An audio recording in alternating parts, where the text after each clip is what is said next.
Hello दोस्तों, नमस्कार। Sawant classes group में आपका हार्दिक स्वागत है। मैं रमेश सावंत आपका हार्दिक स्वागत करता हूं। हमारे प्रश्न इस प्रकार हैं। निम्नलिखित में से समस्यात्मक बालक कौन है? ऑप्शन 1 पिछड़े बालक, ऑप्शन 2 मंदबुद्धि बालक, ऑप्शन 3 चोरी करने वाले बालक, ऑप्शन 4 प्रतिभाशाली बालक। दोस्तों, आप सब अपने करेक्ट और सटीक आंसर लगाएं। दोस्तों, समस्यात्मक बालक में आपके चोरी करने वाले बालक आते हैं। ऑप्शन 3 आपका बिल्कुल करेक्ट और सटीक आंसर होता है। दोस्तों, अगले प्रश्न पर हम चलें। बालकों के समस्यात्मक व्यवहार का कारण नहीं है। ऑप्शन 1 गरीबी, ऑप्शन 2 अत्यधिक लाड प्यार, ऑप्शन 3 मनोरंजन की सुविधा, ऑप्शन 4 अनैतिक व्यवहार। दोस्तों, आप सब अपने करेक्ट और सटीक आंसर लगाएं। दोस्तों, समस्यात्मक व्यवहार के अंतर्गत नहीं आता है, तो वो है मनोरंजन की सुविधा। ऑप्शन 3 बिल्कुल आपका करेक्ट और सटीक आंसर होता है। दोस्तों, अगले प्रश्न पर चले हम। वंचित वर्ग के बालकों के अंतर्गत बालक आते हैं। ऑप्शन 1 अंधे व अपंग बालक, ऑप्शन 2 मंद बुद्धि तथा हकलाने वाले बालक, ऑप्शन 3 पूर्ण बधिर या आंशिक बधिर। दोस्तों, आप सब अपने करेक्ट और सटीक आंसर लगाएं। दोस्तों, वंचित वर्ग के अंतर्गत ये सभी आते हैं। अंधे व अपंग बालक भी, मंदबुद्धि तथा हकलाने वाले बालक भी, पूर्ण बधिर या आंशिक बधिर। तो ऑप्शन 4 आपका बिल्कुल करेक्ट और सटीक आंसर होता है। दोस्तों, अगले प्रश्न पर चलें। बालक के मानसिक स्वास्थ्य के विकास के लिए पाठ्यक्रम होना चाहिए। ऑप्शन 1 अत्यधिक बोझिल, ऑप्शन 2 अत्यंत सरल, ऑप्शन 3 रुचियों के अनुकूल, ऑप्शन 4 क्षमताओं के प्रतिकूल। दोस्तों, आप सब अपने करेक्ट और सटीक आंसर लगाएं। बालक के मानसिक स्वास्थ्य के विकास के लिए जो पाठ्यक्रम होना चाहिए दोस्तों, वो बालक के रुचियों के अनुकूल होना चाहिए। ऑप्शन 3 बिल्कुल सटीक और करेक्ट आंसर है आपका। दोस्तों, अगले प्रश्न पर हम चलें। असामान्यता की जैविक कारणों के अंतर्गत शामिल होते हैं। ऑप्शन 1 वंशानुक्रम व शारीरिक रचना, दूसरा अंतःस्रावी ग्रंथियों का प्रभाव, तीसरा जन्मजात व अर्जित दोष, चौथा ये सभी। तो दोस्तों, आप सब अपने करेक्ट और सटीक आंसर लगाएं।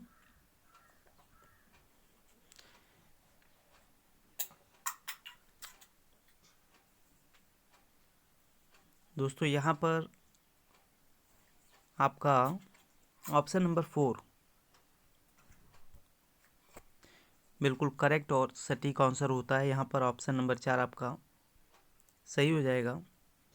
ये सभी ये जैविक कारणों के अंतर्गत शामिल होते हैं असामान्यता के लिए। दोस्तों, अगले प्रश्न पर हम चलें। मौलिकता का गुण पाया जाता है प्रतिभाशाली बालकों में, दूसरा सृजनशील बालकों में, तीसरा धनी परिवार के बालकों में, चौथा शिक्षित माता पिता के बालकों में। दोस्तों, आप सब अपना करेक्ट और सटीक आंसर लगाएं।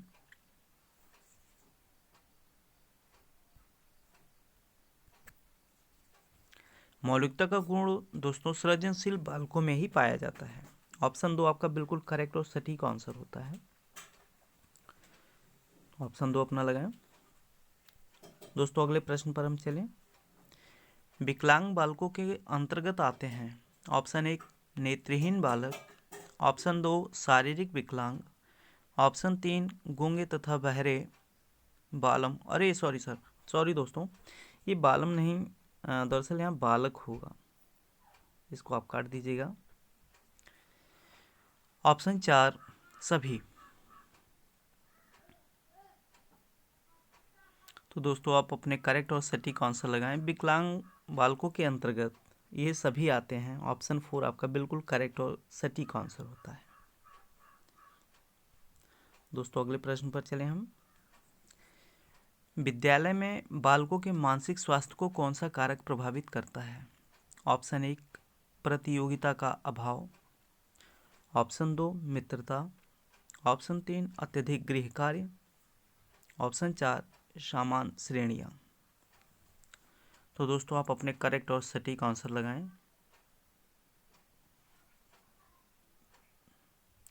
दोस्तों यहाँ पे मानसिक स्वास्थ्य को प्रभावित करने के कारक की बात हुई है,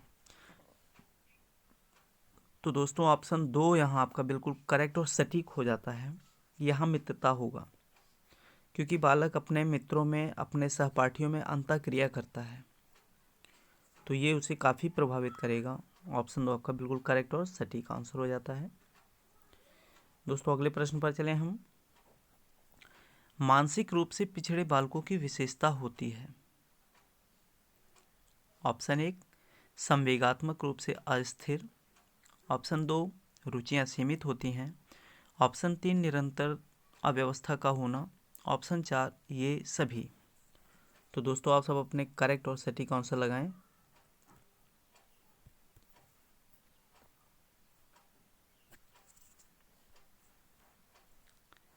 दोस्तों इस प्रश्न में आपका ऑप्शन नंबर 4 बिल्कुल करेक्ट और सटीक आंसर होता है। मानसिक रूप से पिछड़े बालकों में ये सभी होती हैं, तो ऑप्शन 4 आपका बिल्कुल करेक्ट और सटीक आंसर होता है। दोस्तों अगले प्रश्न पर हम चलें। बाल केंद्रित शिक्षा में शामिल है वे गतिविधियाँ। ऑप्शन 1 वे गतिविधियाँ जिनमें खेल शामिल नहीं होते, ऑप्शन 2 बच्चों के लिए हस्तपरक गतिविधियाँ, ऑप्शन 3 बच्चों का एक कोने में बैठना, ऑप्शन 4 प्रतिबंधित प्रवेश। दोस्तों यहाँ आपका ऑप्शन नंबर 2 बिल्कुल करेक्ट और सटीक होता है।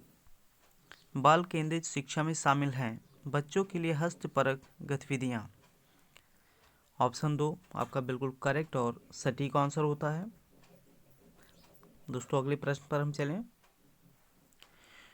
कोहल वर्ग के सिद्धांत के पूर्व परंपरागत स्तर के अनुसार कोई नैतिक निर्णय लेते समय एक व्यक्ति निम्नलिखित में से किस तरफ प्रवृत्त होगा? ऑप्शन 1 पारिवारिक अपेक्षाएं, ऑप्शन 2 अंतर्निहित संभावित दंड, ऑप्शन 3 व्यक्तिगत आवश्यकताएं तथा इच्छाएं, ऑप्शन 4 व्यक्तिगत मूल्य। दोस्तों आप सब अपने करेक्ट और सटीक आंसर लगाएं।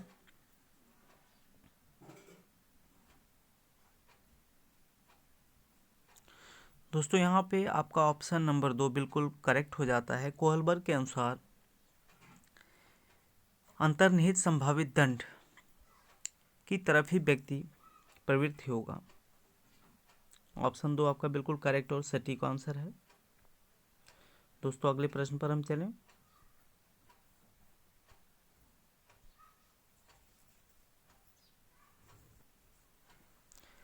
अधिगमकर्ता की व्यक्तिक विभिन्नताओं के संदर्भ में शिक्षक को चाहिए। ऑप्शन 1 याद करने के लिए विद्यार्थियों को तथ्य उपलब्ध कराए, विविध प्रकार की अधिगम परिस्थितियों को उपलब्ध कराना, ऑप्शन 3 निगमनात्मक पद्धति के आधार पर समस्याओं का समाधान करना, ऑप्शन 4 कलन विधि का अधिकतर प्रयोग करना। तो दोस्तों आप सब अपने करेक्ट और सटीक आंसर लगाएं।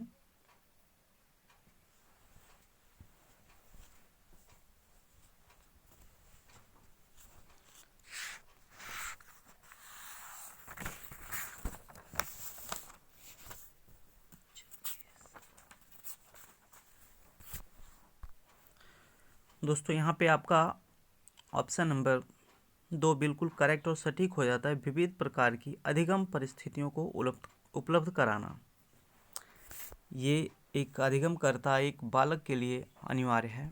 ऑप्शन 2 आपका बिल्कुल करेक्ट और सटीक आंसर है। दोस्तों हम अगले प्रश्न पर चलें। निम्नलिखित में से कौन सा बाल विकास का सिद्धांत नहीं है? ऑप्शन 1 सभी विकास तथा अधिगम एक समान गति से आगे बढ़ते हैं।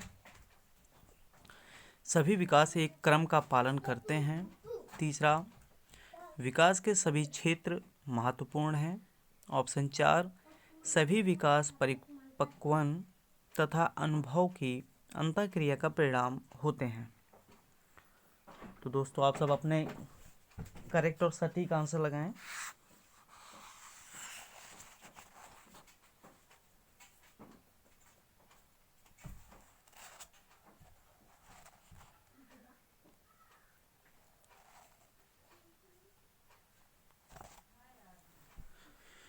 दोस्तों यहाँ पर आपका ऑप्शन नंबर 1 बिल्कुल करेक्ट और सटीक होता है।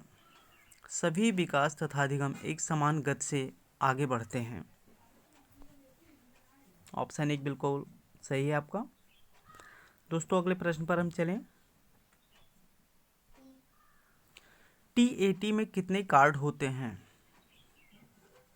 Option 1 30, option 2 29, option 3 25, option 4 31। दोस्तों आप अपने करेक्ट और सटीक आंसर लगाएं।